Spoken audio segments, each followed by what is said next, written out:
नमस्कार, मैं हूं सत्यपाल और आप देख रहे हैं CWB हिंदी न्यूज।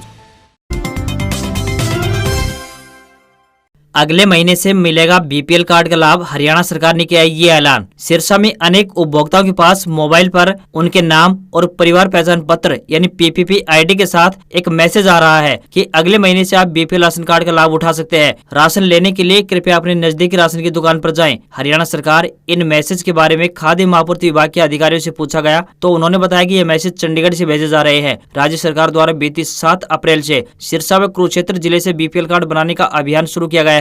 इसी कड़ी में जिन उपभोक्ताओं की परिवार पहचान पत्र में इनकम 1,80,000 रुपए है, उनके BPL कार्ड बनने शुरू हो गए हैं। अब अप्रैल महीने के राशन वितरण परिवार पहचान पत्र से हो रहा है। नए BPL पीला राशन कार्डों पर मई मास में राशन मिलना शुरू होगा। यह सारा सिस्टम ऑनलाइन है। बसों का किराया महंगा करने की तैयारी में है हरियाणा रोडवेज। हरियाणा में बसों में सफर जल्द महंगा हो सकता है। डीजल की कीमत इसी तरह बढ़ती रही तो हरियाणा रोडवेज अपनी बसों का किराया बढ़ा सकता है। राज्य के परिवहन मंत्री मूलचंद शर्मा ने इसके संकेत दे दिए हैं। दरअसल हरियाणा रोडवेज पर डीजल के बड़े दामों का असर पड़ने लगा है। रोडवेज का घाटा 35 रुपए 88 पैसे प्रति किलोमीटर तक पहुँच गया है। डीजल के बड़े दामों से रोडवेज का 3 रुपए प्रति किलोमीटर घाटा बढ़ गया है। यदि डीजल के दाम स्थिर नहीं हो पाए तो रोडवेज बसों का सफर महंगा हो सकता है। रोडवेज का इस वर्ष घाटा 752 करोड़ रुपए पर पहुंच गया है। बसों पर प्रति किलोमीटर 68 रुपए 43 पैसे खर्च हो रहे हैं, जबकि प्रति किलोमीटर 32 रुपए 44 पैसे की आमदनी हो रही है। इसके उलट किलोमीटर स्कीम के तहत चल रही बसों की आमदनी प्रति किलोमीटर 35 रुपए आती है। लिहाजा इस स्थिति को देखते हुए सरकार किलोमीटर स्कीम के तहत 1000 नई बसें शामिल करने पर तेजी से काम कर रही है। वर्तमान में 562 बसें किलोमीटर स्कीम के तहत चल रही हैं, जिन्हें अब बढ़ाकर 1562 किया जाएगा। भ्रष्टाचार के मामलों में हरियाणा के अफसरों सहित 22 कर्मचारी गिरफ्तार। हरियाणा में भ्रष्टाचारियों पर नकेल कसने के लिए विजिलेंस ब्यूरो सक्रिय हो गया है। मार्च महीने में विजिलेंस ने 3 प्रथम श्रेणी अधिकारियों, 1 द्वितीय श्रेणी व 7 तृतीय श्रेणी कर्मचारियों और 2 निजी व्यक्तियों के खिलाफ केस दर्ज किया है। हरियाणा में भ्रष्टाचारियों की धरपकड़ में तेजी आई है। राज्य सतर्कता ब्यूरो ने भ्रष्टाचार के खिलाफ चलाए जा रहे अभियान के तहत मार्च में 22 सरकारी अधिकारियों व कर्मचारियों को रिश्वत लेते हुए रंगे हाथों काबू किया है। इनमें 3 प्रथम श्रेणी अधिकारी तो वहीं 19 तृतीय श्रेणी कर्मचारी शामिल हैं।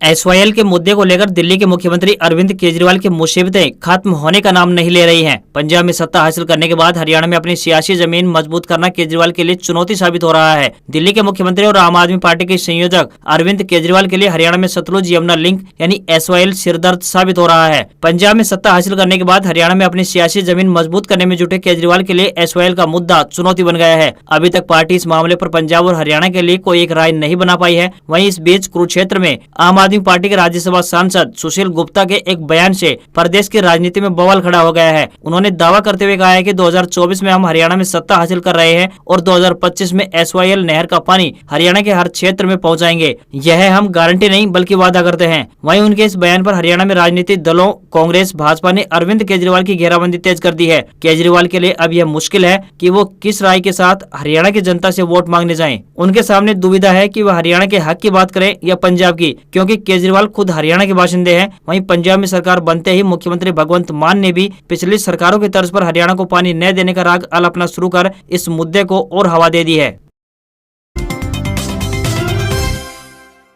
हरियाणा में गंभीर बिजली संकट, सीएम ने किया यह फैसला। हरियाणा सरकार के दावों के बावजूद राज्य में बिजली संकट गंभीर हो गया है। इसके बाद अब मनोहर लाल सरकार ने मध्य प्रदेश और छत्तीसगढ़ से बिजली खरीदने का फैसला किया है। हरियाणा सरकार इन राज्यों से 1000 मेगावाट बिजली खरीदेगी। हरियाणा में सरकार के दावों के बावजूद बिजली संकट गंभीर हो गया है। अडानी और टाटा की कंपनियों से बिजली नहीं मिलने से राज्य में समस्या और बढ़ गई है। राज्य में बिजली संकट से लोगों को राहत देने के लिए मनोहर लाल सरकार अब मध्य प्रदेश और छत्तीसगढ़ राज्यों से बिजली खरीदेगी। बताया जाता है कि यह बिजली सरकार को 5 से 5.5 रुपए प्रति यूनिट की दर पर मिल सकती है। राज्य में हर रोज औसतन 8000 मेगावाट बिजली की खपत है, जबकि सरकार के पास अपनी उपलब्धता 6500 मेगावाट बिजली की है।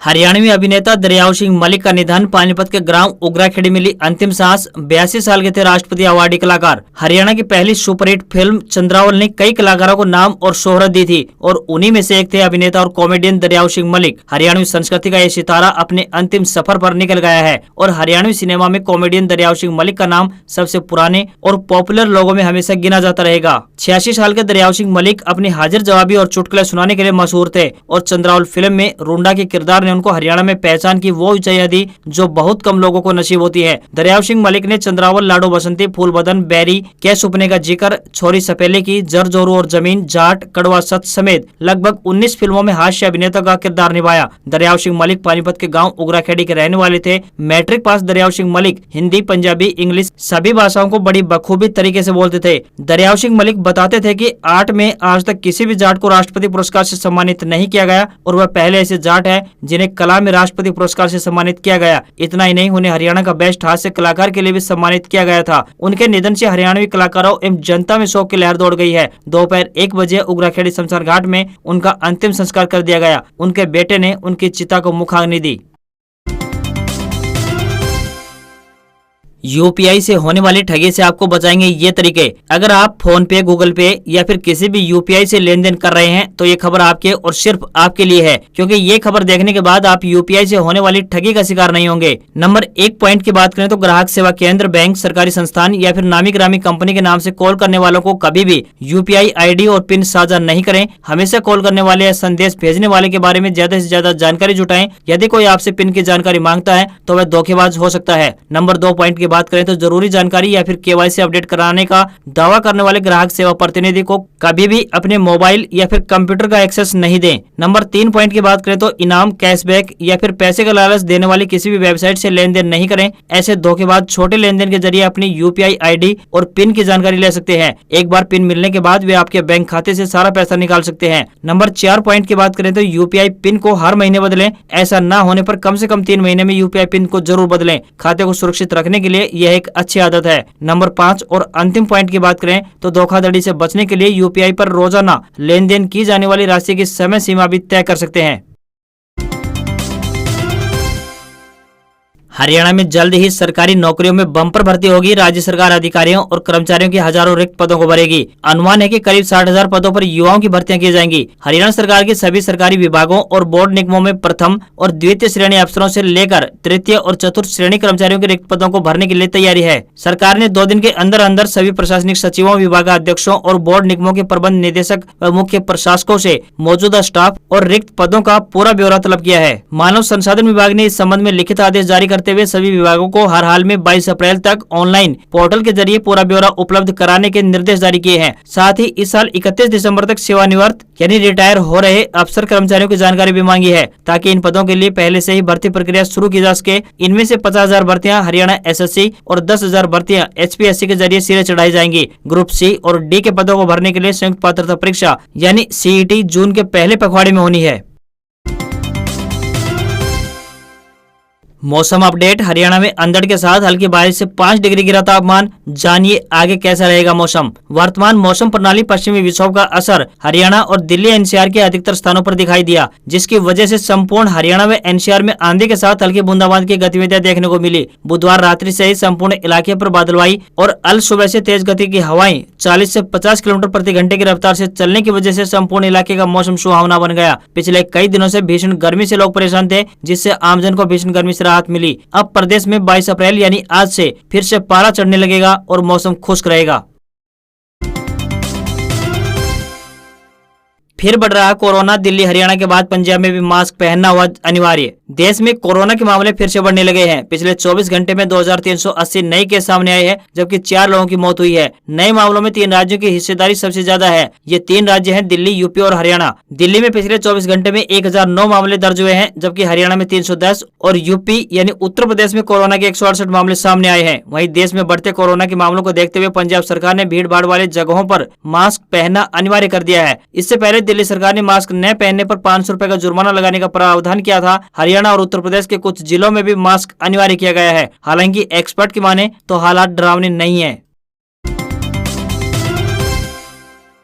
ऐप कंपनियों से रहे सावधान। चुटकियों में लोन लेने के नाम पर बनाया जा रहा है ठगी का शिकार। तकनीक का फायदा उठाकर ऐप कंपनियां लोगों को ठगी का शिकार बना रही हैं। कंपनियों के जाल में सबसे ज्यादा युवाओं को फंसाया जा रहा है, जो अपनी छोटी बड़ी जरूरतों को पूरा करने के लिए युवा ऐप का सहारा ले रहे हैं। इस बारे में आमजन को जागरूक करते हुए कुरुक्षेत्र पुलिस ने एक एडवाइजरी जारी की है। इस बारे में आमजन को जागरूक करते हुए पुलिस अधीक्षक डॉक्टर अंशु सिंगला ने आमजन से अपील करते हुए कहा है कि आज का डिजिटल का जमाना है। हर चीज धीरे धीरे डिजिटल होती जा रही है। इसी कड़ी में युवाओं को लुभाने के के लिए व उनकी जरूरतों को ध्यान में रखकर ऐप कंपनियां लोगों को ठगी का शिकार बना रही हैं। चुटकियों में लोन देने के नाम पर ऐप से सावधान रहने की आवश्यकता है। बिना किसी दस्तावेज के चुटकियों में लोन दिलाने का दावा करने वाले मोबाइल ऐप से सावधान रहकर ही मानसिक उत्पीड़न तथा आर्थिक उत्पीड़न से बचा जा सकता है। यह ऐप कंपनियां पहले जरूरतमंद लोगों को आसानी से लोन के जाल में फंसाती हैं। इनकी ब्याज दर बहुत कम होने के कारण व्यक्ति इनके जाल में आसानी से फंस भी जाता है।